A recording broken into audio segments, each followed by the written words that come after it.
Hari ini kita belajar bersama dengan Ikatan Istri Karyawan Bank Mandiri, kelompok 4. Nah, tema yang saya dapat sangat indah, setia dan percaya. Saya ulangi, temanya menarik sekali, setia dan percaya. Oke, saudara, setia dan percaya itu seperti dua sisi koin, ya, seperti dua sisi mata uang. Nah, ini karena orang-orang bank, saya bicara uang pasti paling gampang dimengerti. Kalau kita punya 1000 lembar uang warna merah, pasti itu 100.000, bukan? Tapi gambarnya baru sebelah, yang satu belum dicetak. Jangan bilang, wih aku punya uang. Itu berapa ya? 1000 lembar kali 100.000. Hitung sendirilah. Uang itu belum lengkap karena gambarnya baru sebelah. Nah, begitulah kesetiaan dan percaya itu dua sisi mata uang itu. Kita tidak bisa berkata setia kepada suami kita, setia kepada istri kita, kalau kita tidak percaya. Ini nggak usah ngomong tentang Tuhan dulu, tentang hubungan kita. Begitu pula sebaliknya. Seorang suami nggak akan bisa setia kepada istrinya kalau dia tidak percaya. Di dalam persahabatan juga begitu. Kita nggak akan saling percaya kalau kita tidak setia. Kita nggak akan bisa setia kalau kita nggak percaya. Nah, begitu pula hubungan kita dengan Tuhan Yesus. Apalagi dengan Dia yang kita nggak pernah lihat. Maka sesuatu atau seseorang yang kita belum pernah lihat, maka hubungan itu harus didasari percaya. Baru kita bisa setia. Jadi nggak mungkin orang setia tapi tidak percaya.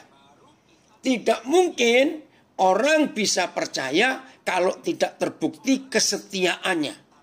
Maka itu sangat sakit hati kalau kita dikhianati. Nah, itu lawan kata lain lawan kesetiaan. Betul tidak? Enggak ada orang yang bisa tertawa-tertawa, bangga. Wih, aku dikhianati loh. Enggak mungkin. Nah, suami istri, mari kita melihat konsep ini dalam hubungan kita. Begitu pula dengan sesama, apalagi dengan Tuhan. Maka perlu sekali kesetiaan dan percaya itu berjalan bersama-sama. Luar biasa tema ini. Maka waktu saya diberi tema ini saya bersyukur. Inilah kehidupan sehari-hari yang harus kita jalani. Nah, ibu-ibu secara khusus dan kita semua yang ikut bergabung, yang di luar Bank Mandiri, ada satu penyebab. Ada satu masalah. Kesetiaan dan kepercayaan itu bisa hancur. Sederhana.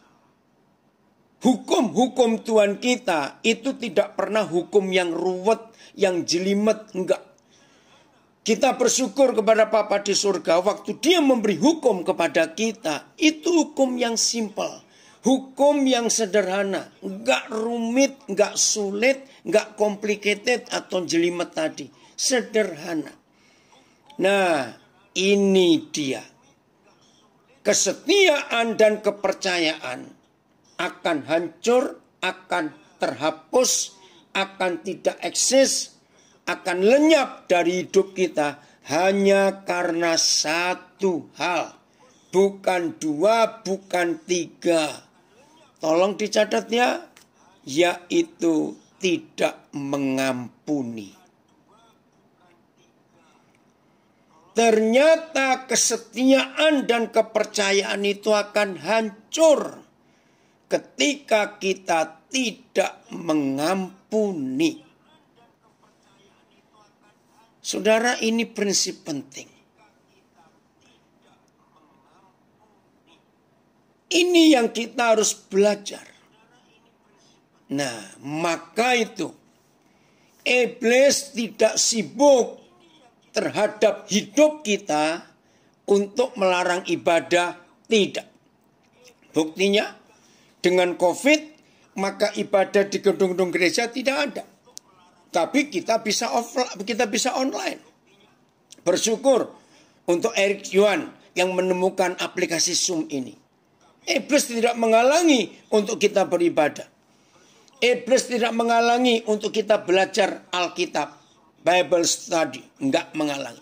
Iblis tidak menghalangi kita doa pagi, doa puasa, doa malam, tidak. Iblis tidak menghalangi kita memberi persembahan, tidak. Tetapi ini yang iblis lakukan terhadap murid-murid Tuhan Yesus, yaitu untuk tidak mau mengampuni. Wih, sadis sekali saudara. Dan yang menyedihkan, dengar kalimat saya, dan yang menyedihkan, iblis berhasil membuat kita sulit mengampuni. Iblis berhasil, ini yang menakutkan. Maka itu dalam hidup kita penting sekali untuk mengampuni. Maaf, kalau seorang suami menyakiti istrinya dan seorang istri menyakiti suaminya, walaupun dalam nilai atau kadar atau ukuran sakitnya sama, ya, ini kita harus belajar, khususnya para pria kita harus belajar. Ketika seorang pria itu disakiti dengan satu goresan, tipis saja, enggak dalam, misalnya cuma seret gitu aja, tipis. Bagi seorang pria mungkin 3 hari seminggu sembuh. Tapi goresan yang sama yang dialami oleh seorang wanita, ini bedanya, belum tentu 1 tahun sembuh. Saya percaya ibu-ibu pasti setuju kalau saya ngomong ini. Maka itu para suami, mari kita berperan sebagai suami yang benar. Tolong para pria yang belum menikah, pegang ini. Jangan sekali-kali kita menyakiti perempuan.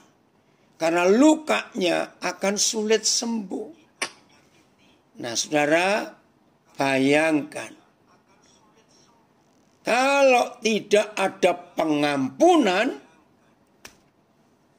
kepada orang yang pernah melukai kita, saya percaya semuanya kita setuju berkata, mana mau percaya? Bagaimana bisa percaya kepada orang yang melukai aku? Nah, kalau tidak mau mengampuni, maka timbul tidak percaya. Nah, kalau tidak percaya, mana bisa setia? Maka itu menakutkan sekali kalau kita tidak mengampuni. Maafkan saya ya, saya ini kalau ngomong apa adanya, saya kalau mengajar, menyampaikan firman, nggak pernah pakai bahasa-bahasa teolog yang tinggi-tinggi, enggak. Hal-hal yang gampang saja untuk kita belajar. Maaf, ini saya cuma tanya, jangan ada yang tersinggung. Sesungguhnya firman Tuhan atau firman mama mertua yang lebih nyantol di pikiran kita. Maaf, jangan tersinggung. Saya ulangi lagi secara fakta. Firman Tuhan atau firman mama mertua yang lebih nyantol di pikiran dan di hati kita. Maafkan saya. Saudara, ini fakta. Mengapa firman mama mertua langsung jelek gitu ya? Padahal ngomongnya cuma sekali. Maaf. Karena kita tidak mengampuni. Saudara, para menantu, izinkan saya berkata ini, kalau kita tidak bisa mengampuni mertua kita, maka pasangan kita akan menderita. Betul tidak? Maka itu saudara, jangan biarkan setan mencuri pengampunan dari hidup kita. Jangan. Maka itu hukum tertinggi. Ya, hukum tertinggi yang Tuhan Yesus ajarkan. Itu bukan kasih, tapi mengampuni. Bahkan dia mengajarkan, berkati orang yang membenci kamu. Doakan orang yang memusuhi kamu. Wih, luar biasa hukum itu. Dan itulah fakta dalam kehidupan kita. Mengapa dia memberi hukum itu? Oke, saya teruskan lagi. Saudara, ada satu hal yang mutlak, bukan cuma sangat penting di hidup kita. Mutlak. Bahwa hubungan kita dengan Bapa di surga, hubungan kita dengan Tuhan Yesus, Tuhan kita, itu sangat-sangat ditentukan dengan hubungan kita dengan orang lain. Nah, ini hukum yang luar biasa. Dari mana saya pakai hukum itu? Matius 6 ayat 14 dan 15. Begini kata Tuhan Yesus. Jikalau kamu mengampuni orang yang bersalah kepada kamu, maka Bapamu akan mengampuni kamu. Ayat 15. Tetapi jikalau kamu tidak mengampuni orang yang bersalah kepada kamu, maka Bapamu tidak akan mengampuni kamu. Nah, ini fakta. Jadi saudara nggak bisa berkata begini dalam hidup kita ya. Aku nggak peduli kok dengan orang lain, terserah. Yang penting hubunganku beres dengan Tuhan. Nah, itu kalimat yang sangat salah. Sebab hubungan kita dengan Tuhan itu sangat ditentukan dengan hubungan kita dengan sesama kita. Maka kalau kita nggak bisa berdamai dengan sesama kita, berarti kita sedang tidak bisa berdamai dengan Raja Damai itu. Jangan anggap enteng. Mungkin ada yang berkata gini, Pak Pendeta, saya nggak punya musuh. Hanya ada beberapa orang yang saya malas ketemu. Awas ya, ngomong begitu. Awas. Nggak punya musuh, tidak benci, tapi malas ketemu. Awas itu. Maka itu penting sekali dalam kehidupan kita untuk kita perhatikan ini. Oh, jadi saya ulangi. Hubungan kita dengan Tuhan, kok hilang lagi recordingnya, tandanya? Ya, hubungan kita dengan Tuhan sangat ditentukan oleh hubungan kita dengan sesama kita. Kalau dengan sesama kita tidak beres, maka dengan Tuhan otomatis tidak beres. Mari kita buka Ibrani 12 ayat yang keempat. Saya ulangi lagi. Setia dan percaya sangat tergantung dengan pengampunan dalam hidup kita. Tanpa mengampuni, maka kita nggak akan bisa setia dan percaya. Nggak bisa. Maka itu harus ada pengampunan yang terus-menerus terjadi. Ibrani 12 ayat yang ke-14. Ibrani 12 ayat yang 14. Maka itu terima kasih saya dapat tema yang luar biasa. Setia dan percaya. Begini kata Tuhan.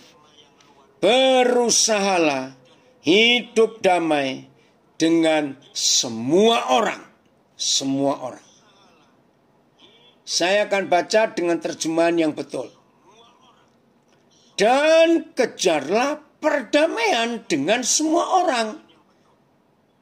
Itu maksudnya kejarlah kekudusan. Dalam terjemahan baru bahasa Indonesia. Tapi yang Tuhan mau, kejarlah perdamaian dengan semua orang.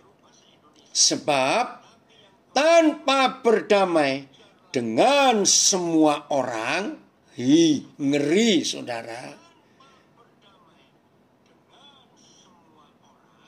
Maaf, tidak seorang pun akan melihat Tuhan. Ini ayat yang paling menakutkan. Kenapa? Iblis tahu. Maka itu saya katakan iblis itu lebih teliti dan lebih rajin baca Alkitab daripada kita. Karena ayat-ayat vital dia ambil untuk menghantam kita kembali. Nah, ini salah satu contoh. Nah, ayo kita renungkan dengan pertanyaan ini. Setelah saudara baca Ibrani 12 ayat yang keempat. Berarti buat setan untuk membuat kita nggak bisa melihat Tuhan, itu perkara besar atau perkara kecil? Ulangi pertanyaan saya. Setelah kita baca Ibrani 12 ayat 14, maka buat iblis untuk membuat kita nggak bisa melihat Tuhan, itu perkara kecil, sepele, atau perkara besar buat setan? Jawabannya perkara kecil. Hanya membuat hati kita nggak mengampuni seseorang atau lebih. Karena kita marah, kita jengkel, kita nggak terima. Gampang. Maka pertanyaannya, saudara, aduh, kita harus hati-hati dalam hal ini untuk Tuhan tetap bisa kita lihat.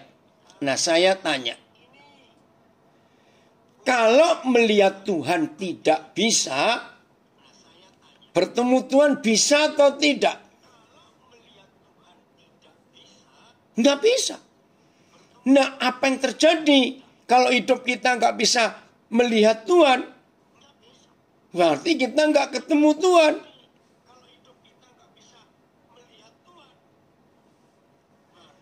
Ini ada yang kirim bahasa Jawa, terjemahnya saya baca ya. Podongu dia rukun karo wong kabeh, sarta ngarao marang kasucen. Jalaran tanpa kasucen ora ana wong siji wae kang bakal ndeleng Gusti. Nggak bisa melihat Tuhan. Satu pun nggak bisa melihat Tuhan. Saya akan pakai kalimat ini. Suami yang nggak bisa mengampuni istrinya. Istri yang nggak bisa mengampuni suaminya. Maka di keluarga itu pasti tidak ada Tuhan. Ingat, cuma ada satu di antara dua. Ya, nggak ada yang ketiga. Satu di antara dua. Kalau nggak Tuhan, ya hantu. Kalau nggak Tuhan, ya setan. Kalau nggak surga, ya neraka. Saudara, dengar ini. Ketika istri nggak bisa ngampuni suaminya, ketika suami nggak bisa ngampuni istrinya, maka anak-anak akan melihat dua ekor setan di rumah mereka. Maaf saya berkata ini. Ketika suami istri tidak hidup dalam perdamaian, karena masih simpan dendam akan sakit hati, peristiwa yang sudah terjadi berapa lama, maka di rumah orang Kristen itu, bahkan di rumah pendeta, di rumah majelis gereja sekalipun, kalau suami istri nggak saling mengampuni, maka yang ada adalah neraka dan setan di keluarga itu. Izinkan saya mengatakan kalimat pedis ini. Maka anak-anak akan melihat dua ekor setan di rumah itu. Karena tidak mau berdamai. Udah sulit Pak saya ngampuni. Ya mau sampai kapan? Saya buktikan. Efesus 4 ya ayat 26, 27. Efesus 4 ayat 26 dan 27. Maka itu ketika saya terima tema ini, aduh saya senang sekali. Setia dan percaya. Efesus 4 ayat 26, 27. Apabila kamu menjadi marah, ini lucu sekali firman ini. Saudara boleh baca terjemahan bahasa apa saja, maka Papa di surga mengizinkan kita untuk marah. Maka itu tidak dikatakan jangan marah. Tidak. Tapi yang ditulis apabila kamu menjadi marah. Jadi boleh marah. Siapa yang boleh marah? Suami istri. Karena mulai ayat 25 di Efesus 4 ini, itu bicara tentang suami istri. Luar biasa. Jadi suami istri silakan marah. Nah, gara-gara ayat ini saya diskusi dengan 2 master psikologi. Satu lulusan Sugio Pranoto, satu lulusan Maranatha Bandung. Dalam diskusi kami dengan mereka kagum. Wih, baru tahu bahwa suami istri itu diizinkan marah. Kenapa? Dalam psikologi, orang yang marah tidak dilampiaskan, maka akan jadi penyakit di dalam hidup orang itu. Wah, ini luar biasa. Jadi suami istri boleh marah. Wih, enak ya kalau begitu. Tunggu dulu, belum selesai ayatnya. Saya ulangi, ayat 26. Apabila kamu menjadi marah.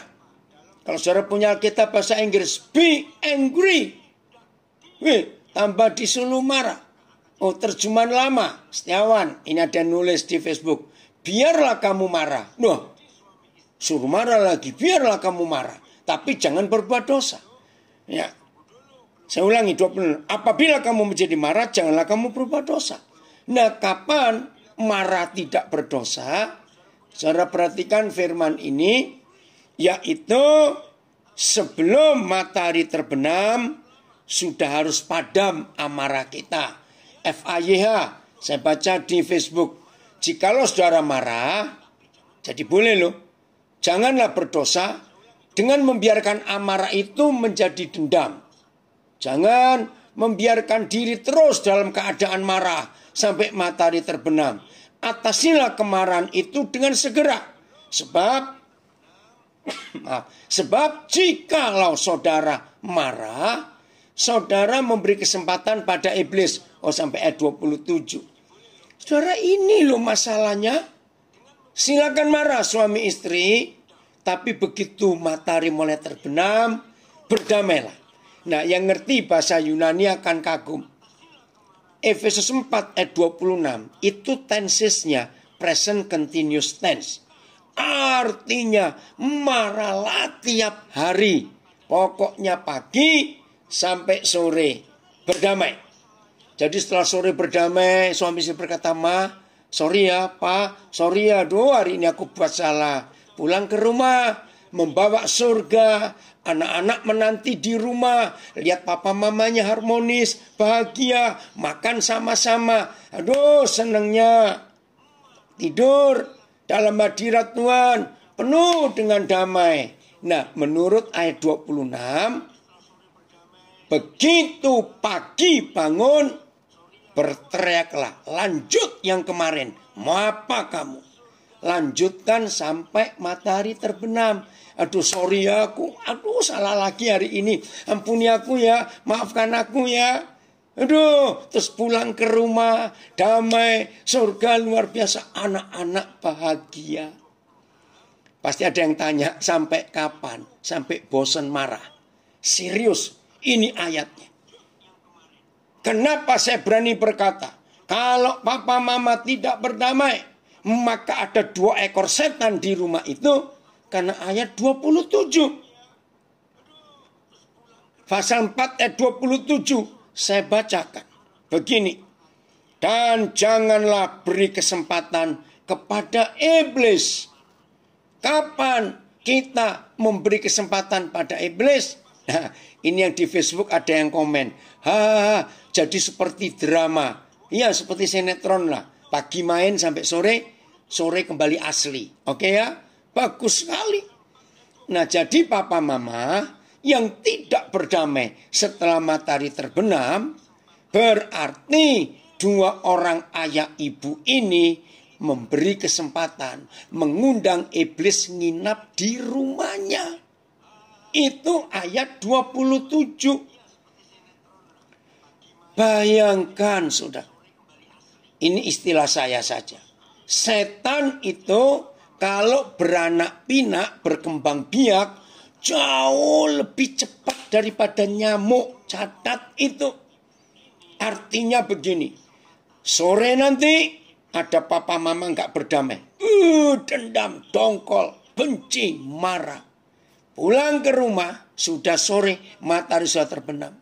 Maka yang dibawa oleh dua orang ini untuk nginap adalah si kunyuk itu, si setan itu. Besok pagi, setan yang dibiarkan nginap semalam saja, besok pagi setan itu sudah bercucuk. Hanya dalam waktu kurang lebih 8-9 jam, setan sudah bercucuk. Bayangkan kalau sudah sekian belas kali, sekian puluh kali matahari terbenam. Ini ada komen dari Manado. Setan aja nggak perlu nginap, sudah berbahaya di rumah kita. Apalagi kalau nginap, betul setan. Maka itu kita harus hati-hati. Oh papa mama, mari kita rendah hati. Jangan sombong, jangan angkuh. Jangan merasa, aduh aku benar, kamu yang salah. Nah itu nggak boleh. Yang namanya suami istri nggak bisa satu salah satu benar, nggak bisa. Pasti semua kita pernah membaca, itu sudah viral berkali-kali di sosial media tentang sepatu, betul ya? Saya suka tulisan itu tentang sepatu. Sepatu itu keren loh, jalannya nggak pernah sama. Nggak lucu kalau jalannya sama-sama, itu bukan sepatu namanya, betul? Jalannya nggak pernah sama, bentuknya juga nggak sama persis, tapi mereka serasi. Nah kalau suami istri bisa seperti sepasang sepatu, betapa bahagianya anak-anak itu, nggak saling menyalahkan, nggak saling. Oh hebat sekali tulisan itu. Maka itu suami istri, supaya kesetiaan dan percaya ini tidak meninggalkan hidup kita, tidak meninggalkan keluarga kita, supaya anak-anak kita punya masa depan yang bagus. Mengampuni. Mengampuni. Saya berikan bukti. Wajar sebagai papa mama memikirkan masa depan anak-anak. Dan biasanya untuk memikirkan masa depan anak-anak, pasti papa mama carikan sekolah yang terbaik untuk anak-anak, siapkan asuransi, siapkan tabungan untuk anak-anak. Tapi saya mau katakan kepada kita semua, walaupun kita menyiapkan pendidikan yang terbaik untuk anak-anak kita, tapi kalau kita dengar kalimat ini, kalau kita suami istri rajin bertengkar, ayo ngaku, ada nggak suami istri rajin bertengkar? Jangan bilang nggak ada, awas ya. Kalau suami istri rajin bertengkar, walaupun papa mama menyiapkan pendidikan masa depan yang hebat, anak-anak kita nggak bisa jenius. Sebab kalau kita bertengkar, itu kan sore ke malam. Nggak mungkin bertengkar pagi, siang, sore, malam. Ngawur aja itu. Karena kalau kita pagi, siang, sore kan ada di kantor. Sore baru pulang sampai malam. Nah, waktu malam biasanya suami istri bertengkar. Itu jam tidurnya anak-anak. Yakinlah, anak-anak yang tahu ada 2 ekor setan di rumahnya, maka kalau malam mau tidur, anak-anak nggak bisa tidur karena takut setannya kumat. Ngerti nggak kalimat ini? Anak-anak stres, malam nggak bisa nyenyak tidurnya karena tunggu dengar jebrak, dengar apa? Sekolahkan di sekolah yang hebat, bayarnya US dollar, anak-anak tetap akan bodoh karena tidurnya tidak nyenyak, saudara. Maka itu mengampuni itu mutlak. Jadi pengampunan itu adalah harta yang lebih lebih mahal dari uang deposito 10 triliun di keluarga saudara. Mengampuni itu lebih daripada emas 20 kilo di rumah kita. Mengampuni itu segala-galanya. Maka itu harta yang terpenting dalam keluarga kita, dalam hidup kita adalah mengampuni. Dan karena itu penting, maka itu iblis curi yang penting. Karena setan, karena pencuri nggak mungkin nyuri sandal jepit bekas lagi. Yang setan, yang pencuri, yang maling curi adalah yang berharga. Nah, dalam keluarga kita yang berharga itu adalah pengampunan. Itu yang Tuhan berikan kepada kita. Jangan biarkan pengampunan itu dicuri oleh iblis. Jangan biarkan. Itu mutlak untuk hidup kita. Terus gimana cara kita mengampuni? Mari kita belajar dari Bapa di surga. Ya. 2 Korintus 5 ayat 19. Ini cara kita mengampuni. Seperti Bapa telah mengampuni kita.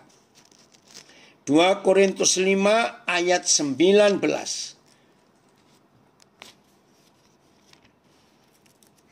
2 Korintus 5 ayat 19.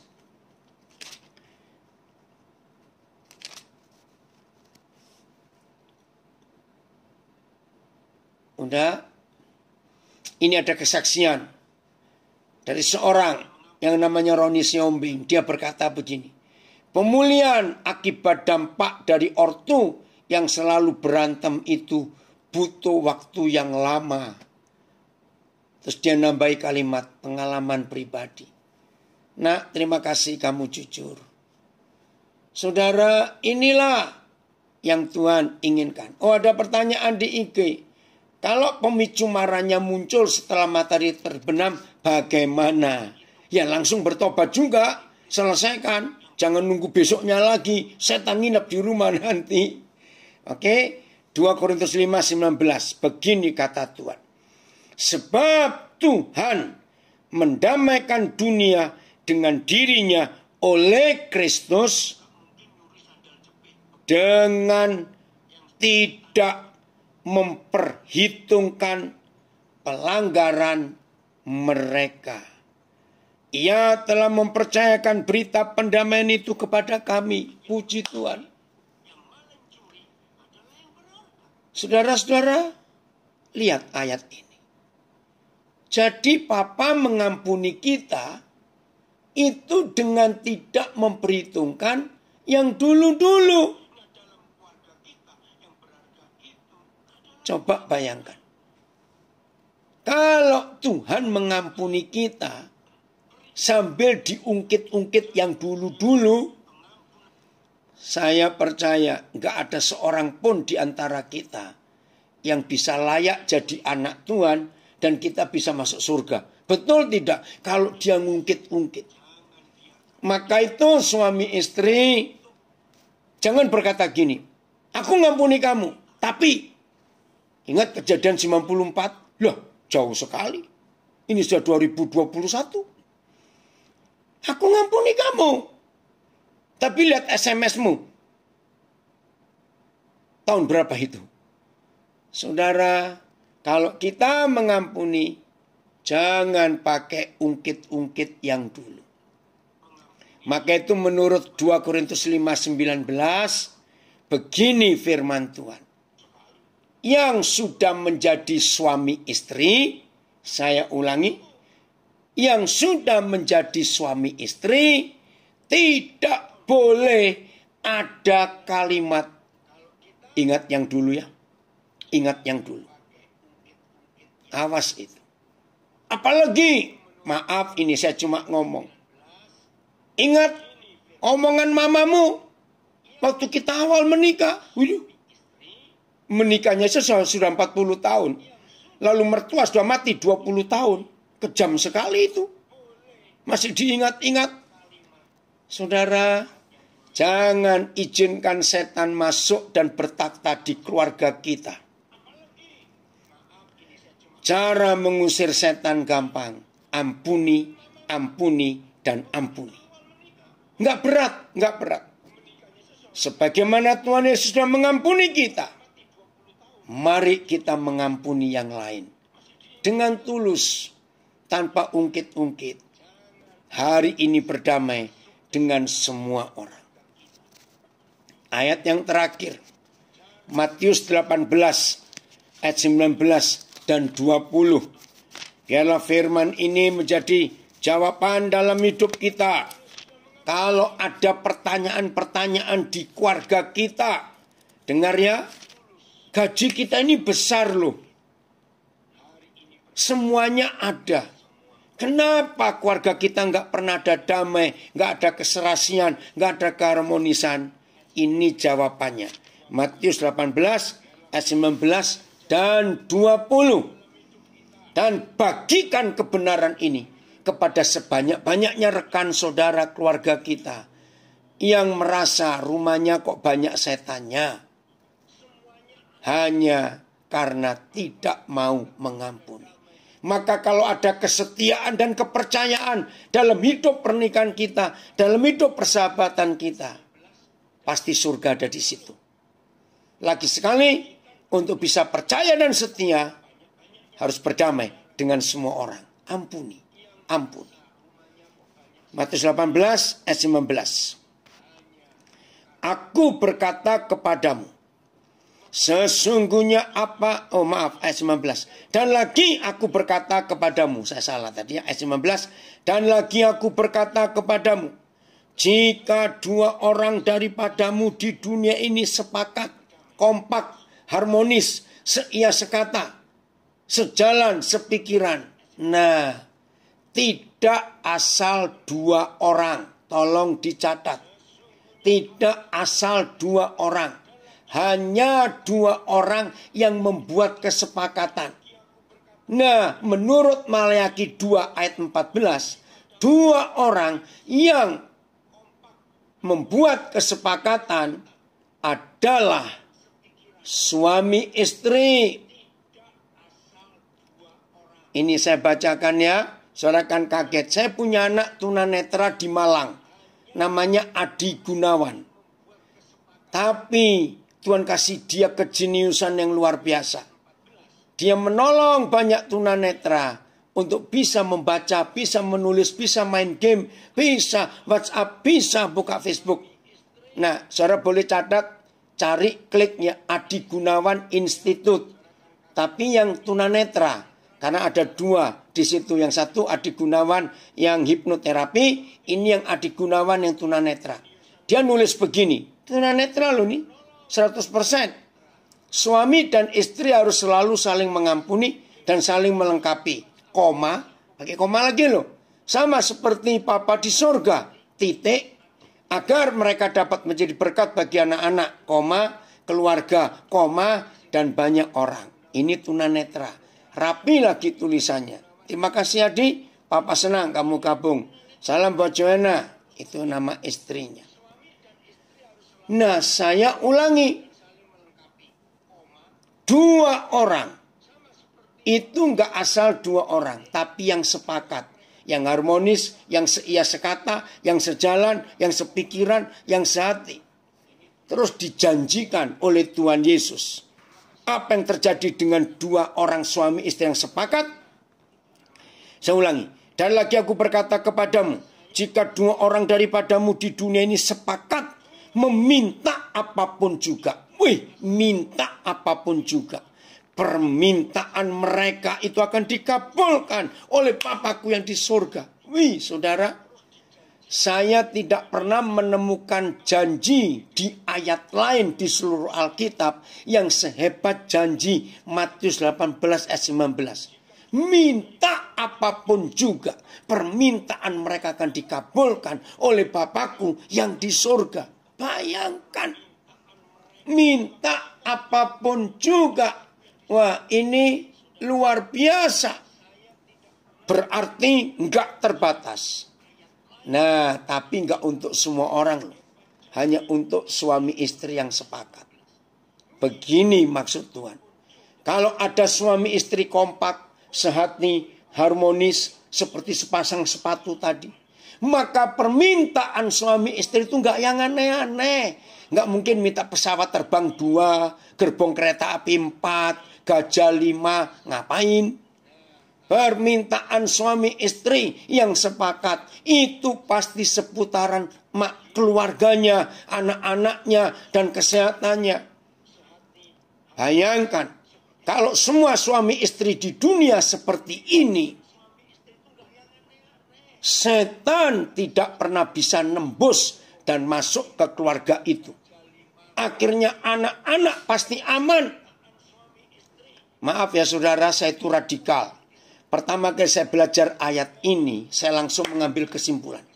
Jadi, kalau ada anak-anak sakit, yang salah pasti 2 orang ini, papa mamanya. Nggak sepakat. Maka itu setan masuk. Karena begitu suami istri selalu seia sekata, harmonis, berdamai, suka mengampuni, saling mengasihi, saling setia, saling percaya. Minta apapun juga. Wih, itu luar biasa. Maka rumah tangganya aman. Ayat 20 yang terakhir. Sebab, nah saya akan baca dengan terjemahan yang betul. Sebab, di mana ada 2 orang yang berkumpul dalam namaku, dan ada orang-orang ketiga. Jadi bacanya bukan sebab di mana 2 atau 3 orang berkumpul. Salah.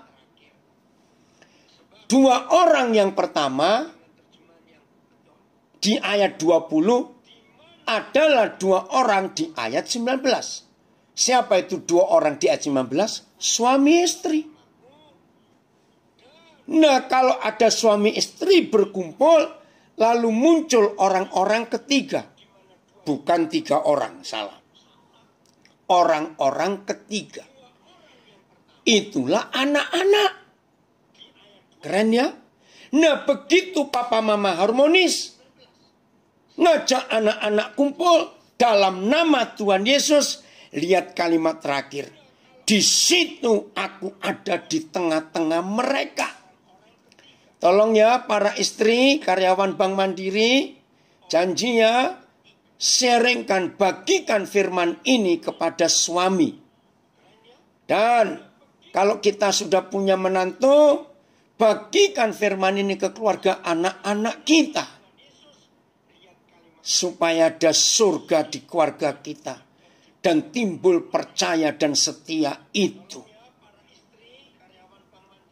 Maka kalau kita bisa mengampuni dan percaya dan setia selama di dunia bersama pasangan kita dan rekan-rekan kita, maka untuk percaya dan setia kepada Tuhan Yesus itu otomatis, artinya gampang.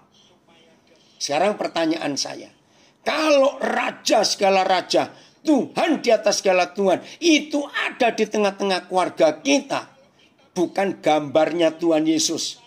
Bukan salib dipasang di mana-mana di rumah. Bukan.